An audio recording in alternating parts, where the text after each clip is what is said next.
Bonjour, je vais vous parler aujourd'hui de NFT Panda. NFT Panda est un jeu qu'on dit Play to Earn qui est accessible au plus petit budget à partir de 10-20 € à peu près. L'intérêt de ce jeu, c'est qu'il est facile à comprendre, ce white paper est plutôt clair, les développeurs sont disponibles sur le Discord, ils corrigent les bugs assez rapidement et je vous ai même fait un petit fichier Excel pour calculer la rentabilité.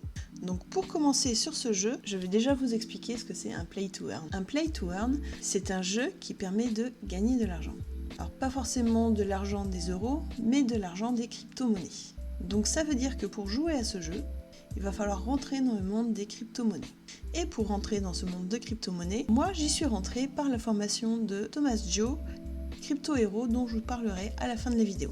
Donc pour commencer sur ce jeu, il vous faudra ouvrir un compte sur Binance, qui acheter de l'USDT qui est en fait du dollar mais version crypto-monnaie, et convertir cette USDT en WAX. Donc selon cette paire, WAXP USDT. Donc pour faire ça, on va dans Binance, Trader Fundamental, vous recherchez le WAX, vous sélectionnez la paire WAXP USDT, vous allez dans Market, pour acheter le wax au prix du marché, c'est-à-dire sans attendre. Ensuite, vous choisissez la quantité de wax que vous désirez acheter.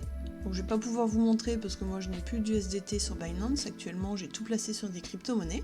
Parce que le BTC étant au plus bas, c'était le moment de recharger.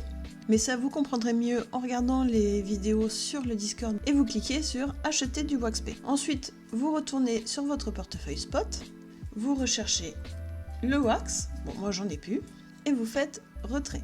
Et ici, vous entrerez l'adresse de votre wallet. Donc un wallet, en gros, c'est un portefeuille. Donc ici, vous entrez l'adresse de votre wallet Wax. Ce wallet Wax, vous trouverez l'adresse sur ce site, walletwax.io. Donc il va falloir aussi créer votre compte sur ce site-là. Votre wallet, c'est celui-là que vous rentrez ici.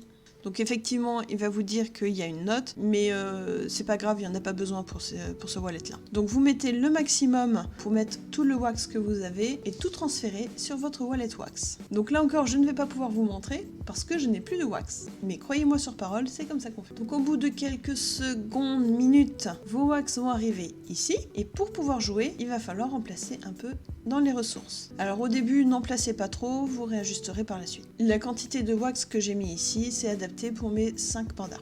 Et donc les pandas, comment est-ce qu'on en achète? Je reviendrai sur cet écran après. Donc quand vous arrivez sur le jeu, si vous n'avez pas de panda, vous n'aurez que ce petit bouton Buy Hero. Donc n'hésitez pas à cliquer dessus et vous pourrez ici choisir un panda selon votre budget. Alors les pandas, ils ont plusieurs caractéristiques. Ils ont une rareté, un type et un élément. Pour l'instant, le seul élément qui joue, c'est la rareté, parce qu'elle va jouer sur le prix et sur ce que le panda va vous rapporter. Le type et l'élément, pour l'instant, ça ne joue pas, ça n'a pas encore d'impact sur le jeu, ce seront des choses qui sont développées plus tard. Donc pour acheter votre premier panda, vous pouvez filtrer sur Hero. Bien sûr, on va rechercher les moins chers, normal, et ensuite vous filtrerez sur la rareté selon votre budget. Une fois que vous aurez acheté vos pandas, ils apparaîtront tout de suite ici, donc là où c'est marqué que j'ai pas de héros. Pourquoi? Parce que tous mes héros sont partis à l'aventure. Et non, j'ai pas envie de vous montrer ce que c'est de sortir un panda de l'aventure, parce que si je fais Out from Game, il va perdre toute son expérience. Et ça met longtemps à acquérir l'expérience. Donc quand votre panda sera ici, vous l'enverrez en aventure. Ensuite, il faudra aller dans les aventures et choisir un héros. Bon là j'en ai pas, mais chez vous il apparaîtra ici. Et alors là, vous pourrez commencer à le cliquer toutes les 2 heures sur ce petit bouton Send to Aventure. Vous voyez, j'en ai gardé un exprès pour vous montrer comment on les envoie à l'aventure. Alors, je vais pas tout de suite l'envoyer, je vais d'abord vous expliquer les boutons. Donc pour aller de gauche à droite, le panda, vous voyez, il peut être nourri. C'est-à-dire qu'un panda, à chaque fois qu'il va partir en mission, il va perdre 10% de faim. Une fois qu'il sera passé en dessous des 10%, il rapportera beaucoup moins de BAM. Bah oui, parce qu'un panda, quand il part à l'aventure, il ramène du bambou. Et donc il va falloir le nourrir. Et si vous n'avez pas de quoi le nourrir, il va falloir aller en acheter dans le shop. Mais ça, je vous en parlerai plus tard. On va se reconcentrer sur notre panda. Donc mon petit panda qui est au rank major, c'est un panda commun, donc le premier panda le moins cher, de l'élément feu, et c'est un forgeron. Donc ce bouton, je l'avais jamais testé encore, a priori, c'est pour l'échanger avec un autre héros. Mais bon, c'est pareil que tout à l'heure. En fait, si je l'échange, il va perdre toute son expérience ici. Là, il est au rang major, qui est, je crois, le 4e rang, et j'ai pas du tout envie qu'il revienne au rang de départ. Par contre, il y a le rang stacking. Alors à savoir, vous pouvez stacker quand vous voulez. Autant stacker au dernier moment, hein, comme ça on fait ce qu'on peut de nos BAM. Mais quand il faudra qu'ils changent de rang, il faudra stacker ce qui est demandé. Donc là, on a vu que pour arriver au rang major, j'ai dû stacker 14 BAM. Et ces BAM, je peux les déstacker quand je veux. D'ailleurs, on va le faire. Voilà, donc là, je déstack tout le BAM qu'il a. On voit que mon héros est retourné au rang rookie. Et j'ai un message qui me dit, pour avoir la récompense maximum, je dois stacker 14,29 BAM. Bah allons-y, je vais y remettre les 14,29 BAM. Donc 14,29. Je stack mes bambous et mon petit panda a récupéré son rang. Et donc là, je vais l'envoyer à l'aventure. Et j'ai pas eu vraiment de chance. En fait, quand un panda part à l'aventure, il peut soit gagner plus 100% de sa récompense, soit gagner plus 75, plus 50, enfin voilà, jusqu'à moins 100%, c'est-à-dire qu'il peut ne me reporter aucune récompense. En moyenne, on reste autour de 0%, c'est-à-dire qu'il a toujours sa récompense de base. Et c'est vrai qu'en moyenne, c'est plutôt ça. On n'est ni avantagé ni désavantagé. Bon là, pour le coup, vous le voyez, je suis un peu désavantagé. C'est pas grave. Et là, comme vous le voyez, mon panda a faim, donc j'allais le nourrir. Et il est prêt à repartir pour me ramener la maximum de la récompense au prochain coup. Donc alors, je vous ai parlé des rangs et des récompenses. Quel est le rapport entre les deux? C'est là que mon fichier Excel va intervenir. Parce que ce qu'on peut voir sur le site ici, nous avons le stacking, qui explique combien on peut stacker selon la rareté du panda et selon le rang qu'on veut avoir. Vous voyez, mon panda, il était major, et pour passer à ce rang-là, il a fallu que je stack tout ça. Mais le rang, ça influe aussi sur les récompenses. Et c'est pas expliqué ici, c'est expliqué sur le white paper. Et pour éviter de retourner sur le white paper à chaque fois, moi j'ai fait un fichier Excel, je vais vous le montrer. Donc voilà mon fichier Excel, avec bien sûr, c'est important, mon lien pour vous inscrire à NFT Panda. Alors ce fichier Excel, il a peut-être l'air un peu compliqué, je vais commencer par les tableaux autour pour vous expliquer un peu comment je l'ai construit. Donc ce premier tableau, c'est tout simplement le tableau qu'on a vu, en fait, le nombre de BAM qu'il va falloir stacker à chaque changement de rang. Sauf qu'au final, moi ce que je voulais savoir aussi, c'était mon petit panda qui est common major, combien il a en BAM, combien il vaut.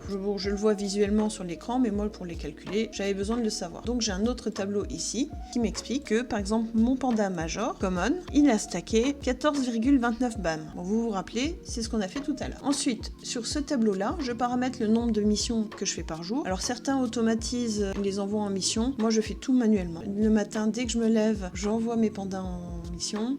Toute la journée, toutes les 2 heures, j'envoie mes pandas en mission. Ça m'amuse. Du coup, j'ai paramétré ce fichier Excel pour que ce soit 9 missions par jour. Mais ça, vous pouvez l'adapter selon votre rythme, que ce soit 5 ou 9, le reste du tableau s'adaptera à votre rythme. Donc du coup, pour chaque mission, un panda va ramener un certain nombre de BAM. Donc du coup, pour chaque mission, j'ai calculé ici la moyenne de BAM qui est ramenée par les pandas. Donc ici, mon panda major common, il me ramène en moyenne 0,14 BAM par mission. Donc 0,14 x 9, ça me fait 1,22 par jour. Donc mon petit panda, il va me ramener en moyenne 1,14 BAM par mission. Dans ce tableau ici, je calcule le gain journalier selon le nombre de missions que je fais par jour. Et sur ce tableau, j'ai converti en dollars les gains journaliers en BAM. Bon, on retourne sur mon tableau ici, donc qui est au final la partie que je mets à jour le plus souvent. Je me suis fait un petit tableau de conversion qui influe pas du tout sur le tableau, mais si des fois j'ai envie de savoir les BAM que j'ai, combien est-ce qu'ils valent en VAC. Donc sur ces 2 cases ici, je rentre manuellement le cours de mon BAM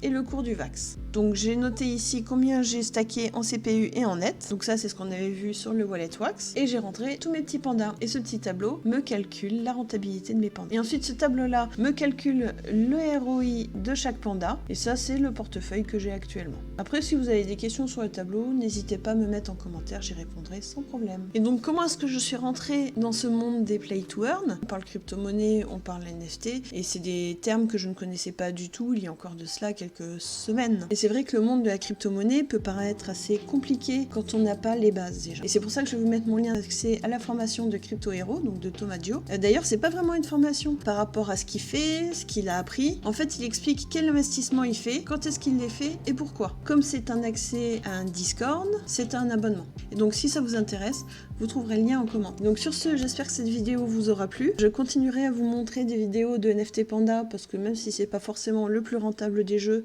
c'est celui en ce moment qui m'amuse le plus quand même. Donc n'hésitez pas à partager cette vidéo, à mettre un petit pouce bleu pour m'encourager à continuer si ce genre de sujet vous intéresse. Parce que du coup les play to earn, j'en ai repéré quelques-uns. J'ai investi sur 3 ou 4 autres play to earn qui sont pour certains assez prometteurs. Ils sont moins intéressants je trouve d'un point de vue gameplay, par contre d'un point de vue rentabilité, a priori ils sont beaucoup plus intéressants. Donc si vous voulez que je vous en parle, n'hésitez pas à mettre votre pouce bleu et à partager cette vidéo, voire même à la commenter. Et on se retrouve au prochain épisode.